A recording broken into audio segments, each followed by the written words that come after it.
Imagine you want to visit a friend. To find your friend's house, you need an address. Just as we need an address to find a place in the real world, every device on the internet requires an address to be located and found. This unique identifier for devices is known as an IP address or Internet Protocol address. So if your phone or computer wants to get the Google search page from the Google server, it would need to connect to the Google server using its IP address. In the early days of the Internet's development, a design decision was made to represent IP addresses using 4 numbers separated by periods, with each number ranging from 0 to 255. An example of an IP address is 192.168.1.1. This representation, called IP version 4 or IPv4, could support approximately 4 billion unique address combinations. It's important to note that not all IP addresses within this range are usable for assigning to devices, as some IP ranges are reserved for specific purposes.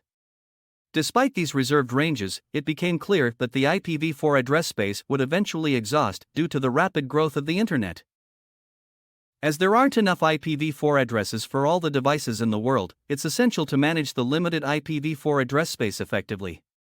To do this, specific IP address ranges are reserved for private networks, such as homes or offices. Devices within these networks use private IP addresses. The private IP addresses are not directly accessible from the Internet.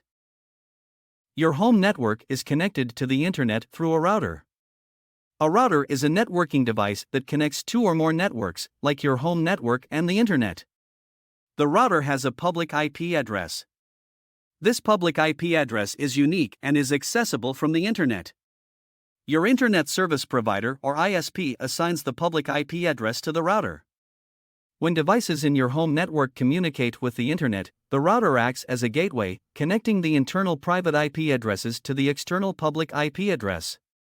To achieve this, the router uses a technique called Network Address Translation or NAT, which allows multiple devices within a private network to share a single public IP address, thereby slowing down the consumption of IPv4 addresses. To overcome the limitations of IPv4, IPv6 was created. It uses a different format with 8 groups of 4 hexadecimal digits separated by colons, like this. This new format provides a much larger number of unique IP addresses to support the growing Internet. You can view your IP address by using the ipconfig command on the Windows command prompt and ifconfig on Mac and Linux terminals.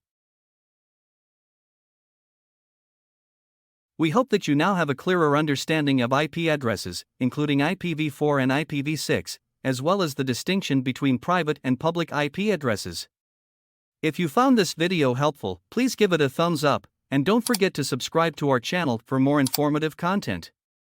Thanks again for watching, and we'll see you in the next video.